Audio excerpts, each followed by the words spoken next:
घनसावंगी तालुक्यामध्ये काल दिनांक 13 सप्टेंबर 2025 रोजी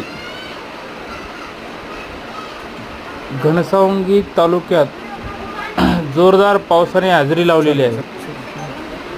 या पावसामध्ये संबंध शेतमाल व शेतातील पिके याचे सर्वतोपरी नुकसान झालेले आहे।